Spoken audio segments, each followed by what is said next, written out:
Hello friends. Tonight we're jumping into it and we're going to start with one of my favorites, lavender. Lavender is a fantastic plant to have. It is so beneficial for so many reasons. It's one of my favorites. I think it's probably a favorite for many people, and it's been a favorite for multiple cultures for thousands of years. Tonight I'm going to read a couple pages out of one of my favorite herb books, and that way you're getting the information word for word. There's no summary, there's no missing context. You're getting the same information that I am getting. And then I'm going to share some of my favorite things about the herb plant, as well as some pictures of my single herb lavender plant. And just to quickly go over the books that I am going through and that I'm getting my information from. This book is called 20,000 Secrets of Tea, the Most Effective Ways to Benefit from Nature's Healing. The Herb Bible, the Definitive Guide to Choosing and Growing Herbs, as well as the Handbook of Native American Herbs.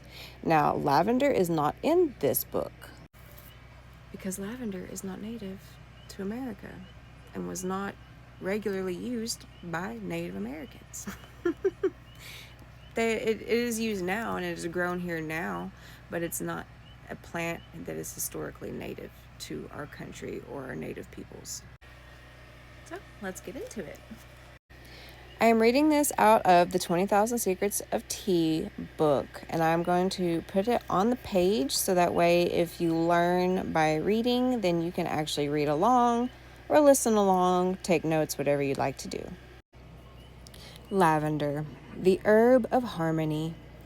At home in the woody terrain of the Western Mediterranean, lavender is cultivated in Europe, Africa, and the United States. There are 28 species with variations in the leaves and flowers that range in color from an alpine white to purple blue, but none can capture the aromatic and medicinal value of the official lavender. It's a shrubby plant with short, irregular stems, slim, straight leaves, and long stem spikes that bloom at the top with whorls of tiny purple aromatic flowers. It has remained one of the most treasured herbs from ancient to modern times. It's a medicinal perfume. The French cultivate lavender to use its essential oil for perfumes, and the women who wear lavender may not realize why they feel calmer, are less likely to faint or experience headaches. Lavender is a tonic for the nerves and remedy for tension headaches. When women use lavender sachet in their clothing drawers, they are getting more than perfume. Lavender is antiseptic and antibacterial. In Spain and Portugal, lavender flowers were scattered on the floors of homes and churches for celebrations. Was it only for the scent? Lavender lifts the spirits, fights viruses including pneumonia, and keeps flies and mosquitoes away. In Old England, lavender was used in bonfires to banish evil spirits. That meant viruses, bacteria, and the plague. In France, it was used to fight cholera. Lavender is one of the 3 herbs that the Pilgrims carried to America to guard their health in the New World. Anxiety, tension, headaches, nerves on edge. Calming lavender tea is particularly attuned to the brain to relieve stress, headaches, anxiety, depression, mood swings, dizziness, and fainting. It steadies your nerves and invigorates you. The first Queen Elizabeth of England took lavender tea for headaches. Facial steam treatment. One of the best skin healers, antiseptic lavender disinfects acne, blemishes, and stimulates repair of tissues. A tea bag of lavender or the dried herbs in boiling water can be used for a lavender facial steam treatment to cleanse and comfort problem skin. Infectious diseases and fevers. Lavender tea reduces fevers, detoxifies your body, and induces sweating to eliminate the toxins. It's a potent antiseptic and was used to fight diphtheria, typhoid, streptococcus, and pneumonia. It's a good tea to keep on hand to take for those sudden fevers of unknown origin. It could help you on your feet while you get to the hospital. Lice. Lavender tea can be used as a scalp to wash and kill lice. You can dot it on hot spots on your pet for lice. It gives them a dreamy scent. Mouth and throat.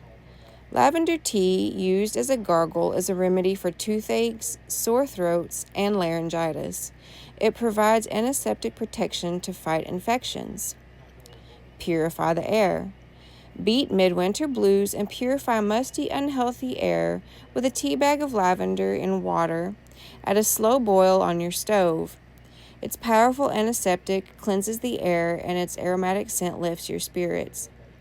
Vomiting and diarrhea.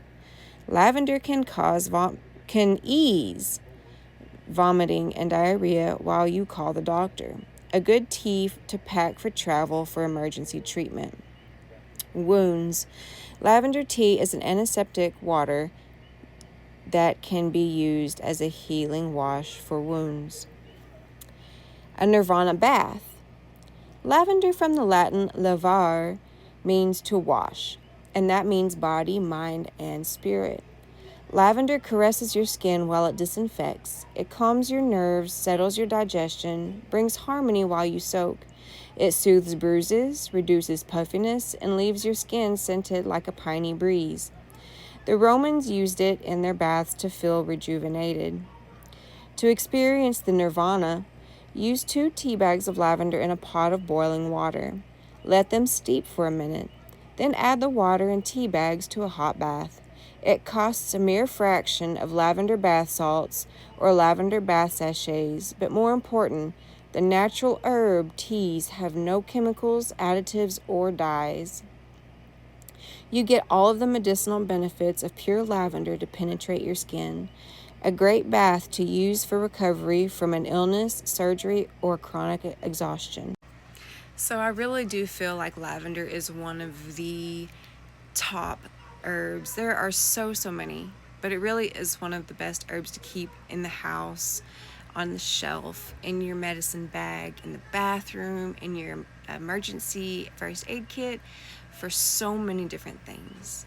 And it also goes to show why the makeup and personal skincare companies have really used lavender in a lot of their products to try and create that effect. But realistically, unless you're just using the raw herb or essential oil, you're not getting the medicinal qualities from those products. So you can make your own. It's a very easy herb to grow if you live in a city or a town or somewhere where you don't have a yard or a way to plant things outside. It's one that you can grow indoors in your own home, and it's a beautiful plant. It smells amazing. But it is a bitter herb. So it has a great flavor, but if you're not much into bitter teas, you're going to want to add something sweet like some honey or some chamomile. It has a more of a bitter taste than it smells, but usually bitter things are quite medicinal. So take all this information, take these photos that I'm going to post here now, and fall in love with lavender. If you don't have any lavender, get some herbal teas, some locally grown. If you have somebody that sells essential oils, it's also something that you can use to dilute in other products, other oils, and it's something that everyone should just really have, unless you're allergic to it. I've never come across anybody allergic to it, but anyways, so that's our first herb that we're learning together. I hope you guys enjoyed. Let me know if you like lavender, if you've used lavender, if you grow lavender, what your experience with lavender is, or how you think maybe it can benefit you. So thank you guys for joining me. I hope you have a great night. I love you guys. Love yourself. Love lavender. Good night, guys.